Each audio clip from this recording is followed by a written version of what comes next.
They're the schools you love and the schools you love to hate. You want to be able to tell them you beat them. You want to know that you're better. Cross town and cross district. 3 or 4 miles might as well be a million miles. Within big cities and between small towns. They are 8 miles away. Our schools are relatively the same size. It's bad blood and bragging rights. It's the one game you especially want to win. Among families, friends, and neighbors. Sometimes family rivalries can be a little more heated than other types. It's not just a game, it's the game. There's something on the scoreboard at the end of the night that you can point to and say, you know, we're better than you tonight. Coming up on Varsity Rivals, we explore some of the best high school rivalries in Kansas City. From a century-old battle that crosses the county line. West Virginia and Kentucky, they have the Hatfield and McCoys. Around here we've got Oak Grove, Odessa football. To a big game with a backdrop of American history. Independence is proud of its sports. I think they take their sports personal. And finally, a Catholic school clash that divides families. It's a Sunday after church bragging rights. It makes for a great, intense, and wholesome rivalry. It's all next on Varsity Rivals.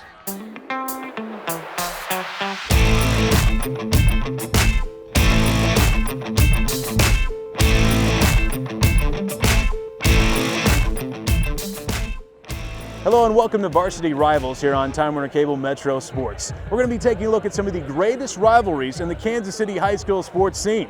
Our first one is maybe the greatest rivalry in Kansas City history, divided not only by town lines but county lines as well. Odessa High School in Lafayette County, Oak Grove in Jackson, and it's small town football at its best.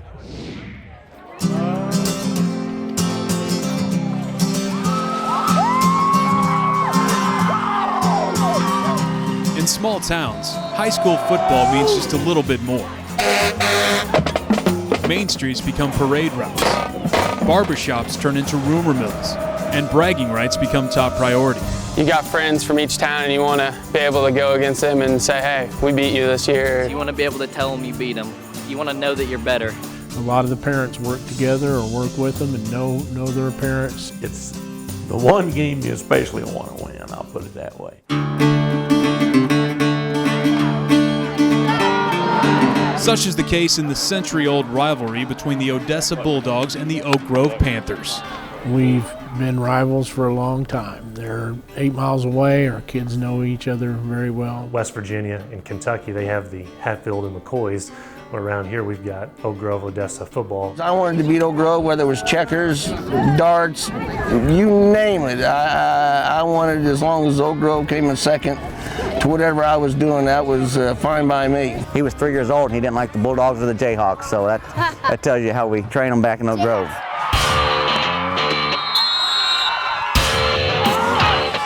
It's the I-70 shootout. Just 8 miles of interstate separate these football-crazy towns. Friday night football is probably the biggest event we have. Our community is very focused on our schools and very supportive of our schools. Theirs is the same way. Same size towns, same people, just different places, just don't like each other certain times. The rivalry is fast and furious now, but in 1916, things got off to a pretty slow start. They didn't play the game. It was scheduled for early October, and it was the first game of the season. But the train broke down. Of course, there wasn't any I-70 or Highway 40 then in those days, and they just never rescheduled it. Then the next year, I think, we played twice. Oak Grove is in Jackson County, Odessa in Lafayette. It's splitting hairs, trying to find differences between two very similar sets of people. The Lafayette people think, the rural people think, okay, we're down here in a rural farming area, but we're tough and we're, our kids are going to play tough football, and Oak Grove comes from more of that city setting. We both have our farm kids. We both have our kids that live in town, but I think we're very much alike, and I think that's what adds to this game is, we're within proximity. We're very similar, and we're both very competitive. Well, I know when you go between the two towns, if you're out on the country roads, the Lafayette County roads are usually gravel and the Jackson County roads are usually asphalted. So that's how you know where the county line is. The now pseudo-friendly rivalry has had its share of controversy through the years. business owners talking trash on other business owners up there and on the team, Oak Grove's team. One year we have 4 letters out front, OGHS, and somebody came and moved the G, I think, around to the back of the school, and so it only said OHS. So. After '94, after Odessa won the 3A state championship, the next year they had a sign put out there at the sports field showing the scores from '94. Well, the next year that sign disappeared. And it was always said that Oak Grove kids came down and took that sign. They burned down our bonfire one year. Pretty sure it was them. I liked it though. I'd do something like that. It's something I would do. Adding to the hostility is the one and only state football title between the two schools, and don't think that doesn't get brought up often. Well, when you have a winning tradition, you don't have to brag about one year. You can brag about the lifetime of the program. So, you know, you got to ride your wave when you only have one wave. I know a lot of people from Oak Grove say, oh, those people from Odessa, they still wear that '94 championship football gear, and they do. In 2010, a new layer was added to the annual competition, and the rivalries flames were stoked, courtesy of the local fire departments. We went and washed the fire trucks. That was kind of a community service that the football team did. And I suppose Odessa did it too, I don't know. But the fire departments just kind of helped increase the rivalry, I guess, by giving that trophy. The two fire districts have grown, pretty close together. We rely on each other a lot for different resources. And I said, I think that'd be a great idea. Great job, Panthers, for another year. We get to keep the trophy. Yeah, baby.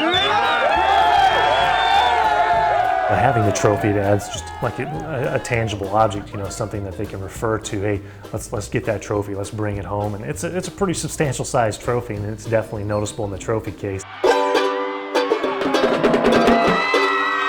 Over the years, the hardest of feelings have waned, and believe it or not, Odessa and Oak Grove's commonalities have helped bring them closer together. I think if you ask each side, they would just indicate, hey, we have good, hardworking kids with good values and parents that do a good job of raising them, and that's what we're proud of. When you pull in some of the bigger schools, we're the small schools. Oak Grove, Odessa are the two small schools in the conference, and there's times that you do find yourself rooting for Odessa against some of the bigger schools that have an extra 200 or 300 kids in their high school. But despite all that, there remains only one option on game night. When it's game time, it's on. Nobody's friends at this point. Coming up, it's a holy war between the two prominent Catholic schools on the Kansas side. But first, the battle for independence is waged between the old and new guard in a town rich with American history. You walk with your head up, your chest out a little bit more if you just beat Truman last night. There have been some cycles where maybe one team wins it 3 or 4 years in a row, but inevitably the other team comes back and wins it 3 or 4 years in a row and keeps it even. That's next on Varsity Rivals.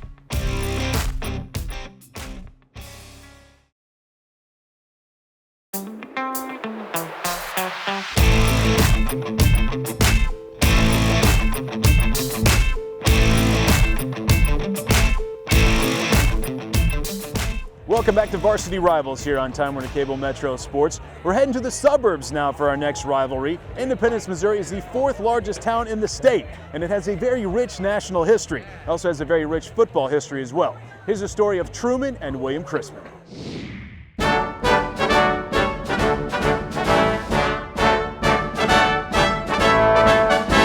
It was known as the last stop on the western frontier. Independence is kind of the jumping off point of the Santa Fe, California, and Oregon trails. It's the resting place of the 33rd president, Harry Truman. There's a lot of pride in Harry Truman and the Truman home and the Truman Library. There's still a great link to him, and I think that's the thing that stands out for most people. 1, 2, 3, Truman! 1, 2, 3! But on the high school sports scene, Independence, Missouri is known as the Battle of Nolan Road between William Chrisman and Truman High Schools. 1221 North and 3301 South. And if you win the Battle of Nolan Road, well, you've had a pretty good year. Independence is proud of its sports. I think they take their sports personal. Yeah, I mean, it's a big deal. Sometimes I think to a detriment. It's so important, and even for our kids, it seems to be the thing and the main thing. And sometimes you'd like to set your sights a little higher than beating Chrisman, and I'm sure probably the same for them. You walk with your head up, your chest out a little bit more if you just beat Truman last night. It's significant. Part of the rivalry is probably generally the people at Chrisman didn't feel like they were as good as the people at Truman. No, I'm kidding. It's just a joke. I love everybody in Independence. All of you are good people. Everyone.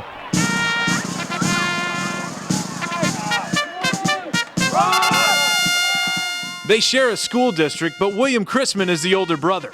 Traced back to 1888, the original Independence High School has many notable alumni, including Truman, his wife Bess, and University of Kansas basketball coach Phog Allen. We're proud of the fact that he's from William Chrisman High School, regardless of him being a Jayhawk or a Tiger. When Truman High School was built in 1964 to accommodate the growing city, an instant rivalry was born. That was a big deal to build a new high school back then. It was further south. That's where the population was moving in Independence. If you go back in the record books and look at Chrisman's records before Truman was built in 1964, Chrisman had a lot of successful teams. I think there's always that feeling that Truman High School was built and stepped on our toes. It created quite a rivalry, about who was the best school. Started off a little slow probably because those early years at Truman, we still had some kids some athletes that had attended a part of the time at Chrisman. It was probably late 60s when rivalry started taking off.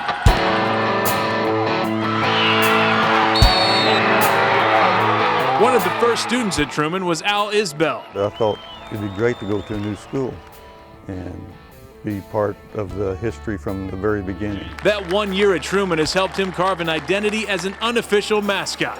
I don't know if it's actually a mascot, but everybody knows me. And he's been to every Truman football and basketball game since the 1970s, a streak that's still alive. Well, fortunately, I've been very fortunate health-wise, except for one time. And I had a real bad case of the flu. And I was laying on the couch and my wife comes over and she shakes me and says, "It's time to go to the game." And I said, "I'm not going." She says, "If you don't, you'll regret it for the rest of your life." And so I got up and went.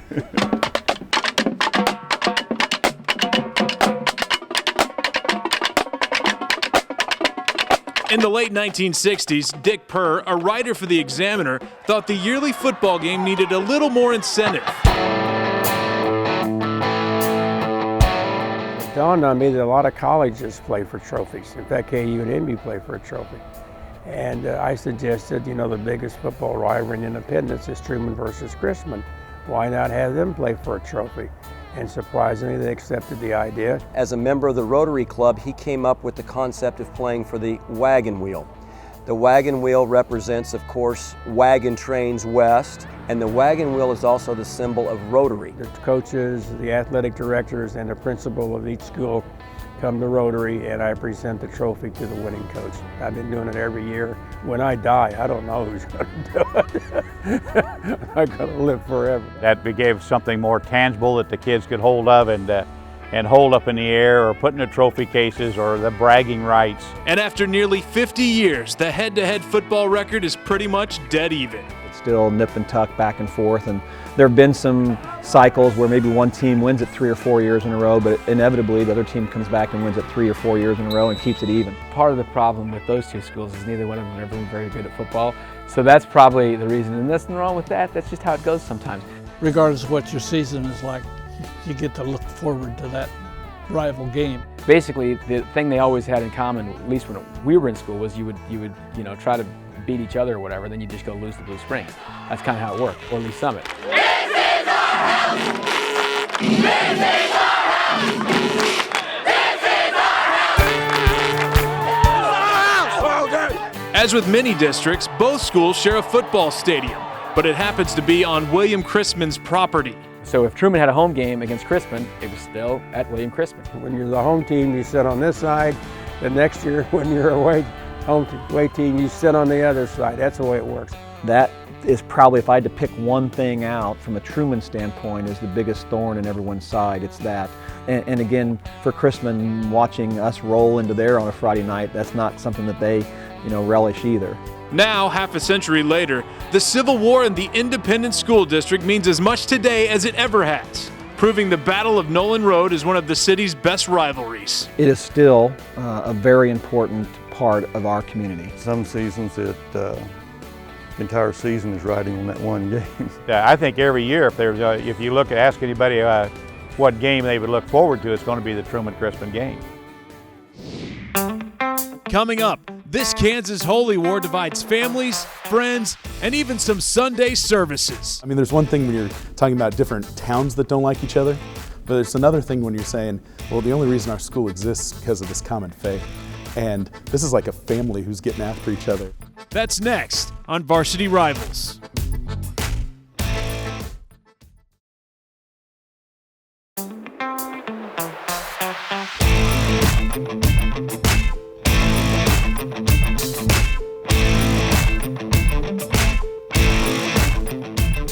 Welcome back to Varsity Rivals here on Time Warner Cable Metro Sports. Heading over to the Kansas side now and our first private school rivalry. Bishop Miege was the private school in the state of Kansas, but 30 years later, St. Thomas Aquinas showed up. Here's the story of the Holy War. You know, we can't take anything for granted. We can't take that a play is going to go well for granted. We can't take a victory especially for granted. And that's what's awesome, guys. You have the moments today that we can't take for granted, that are freely given but aren't cheap. It wasn't easy for Father Andrew Strobel to become a saint. I didn't decide to come here. I'm a little different than a teacher who comes here. I'm assigned by the Archbishop to be the chaplain. So when I was one-on-one with him, he handed me my assignment letter. I saw the church on there and I thought, okay, that's a big one. And then I saw and St. Thomas Aquinas High School. I asked the Archbishop if it was a joke because going to Miege, that doesn't mix. Strobel's calling resembles that of many teachers and coaches at St. Thomas Aquinas. It was a really hard decision. I was at Miege for 12 years. I had friends of mine who were teaching and coaching in Miege and said, how could I? I thought, my goodness, going to Aquinas, I don't think I can do it. I think the implication is, I think in Catholic schools, you're probably not choosing it for a financial reason or anything in the first place. You're choosing it, you know, because you believe in what that institution does. And so I think it's a little bit more personal. Opened in 1958, Bishop Miege was firmly established as the private Catholic school on the Kansas side. But 30 years later, Aquinas was built, and the Holy War was on. They came from us, we came from Miege, so there's nobody you want to be more than that. I suppose right in the beginning, when St. Thomas Aquinas was built, I would think there would have been some bad feelings, you might say, that, you know, that they're going to take some of our kids that we thought were our kids. I think initially it hurt us pretty good, like any other new school. Like St. James coming into the picture now has hurt both of us a little bit. Sometimes rivalries are decided by county lines or district boundaries. But as private schools, the battle between Bishop Miege and St. Thomas Aquinas shakes family trees. I mean, there's one thing when you're talking about different towns that don't like each other, but it's another thing when you're saying, well, the only reason our school exists is because of this common faith. And this is like a family who's getting after each other, and sometimes family rivalries can be a little more heated than other types. In a sense, you're competing for the same kids. If you're Shawnee Mission East and Shawnee Mission South, you're drawn from different geographical areas. From Miege, there are feeder parishes that go into each one of those schools, but if there's a really good kid at St. Anne's, and St. Anne's is kind of right between Miege and us, I'm sure both of us would just love to have that kid. The families I know that came out here, there was, I think, I don't want to use the word resentment, but there was some people feel like they were being abandoned. They were abandoning Miege. And, you know, I always thought that was a little bit unfair, but that's what also fuels the rivalry. Miege survived the Saints' arrival and continued to be a force on the Metro sports scene. But over the years, Aquinas has become an equal, which only helps to heighten the holy war between the two premier private schools in Kansas. I think I've seen every boys basketball game. Probably they played 50 plus times. I think they both each won maybe about an even keel. We were dry for quite a while, and then after that, you know, we went on a tear in many sports. And they've really did an outstanding job with their athletic programs there, and I think we've stayed at our level, which I think is an excellent level of athletics here. Miege has done very well, you know, since the split, and I think that also helps the rivalry. If you have one school that is just always winning and one school not winning, there's no rivalry. It's never been one that's in any of the sports really that has been totally dominant. You know, we're going to beat them certain years, they're going to beat us certain years. Competition will always be fierce between the Stags and the Saints, but family and especially faith also unite two proud schools who strive to serve a higher calling. Our faith is what unites us. That's why we exist. We wouldn't exist unless our families thought enough about our faith to make the sacrifices to come here. And that's the same true for Miege. It's always a great atmosphere, but when it really comes down to it, the religious factor is much more important to both of the schools, and whether whoever wins or loses. I think we're both putting out a product of a student that we feel very proud of, and that's kind of our goal together. It's a Sunday after church bragging rights, and it makes for a great, intense, and wholesome rivalry. Well, now Bishop Miege and St. Thomas Aquinas have a new rival to contend with, the brand new St. James Academy. We'll see how that rivalry grows as the years go forward. Thank you for joining us on this premiere episode of Varsity Rivals here on Time Warner Cable Metro Sports. We'll see you next time.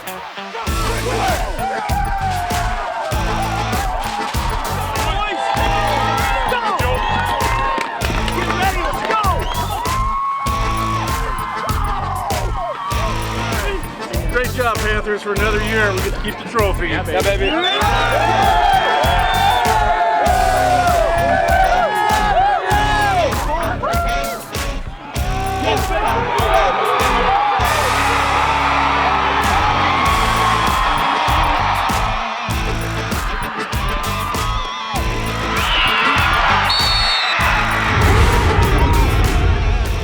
This has been a production of Metro Sports and Time Warner Cable, Kansas City.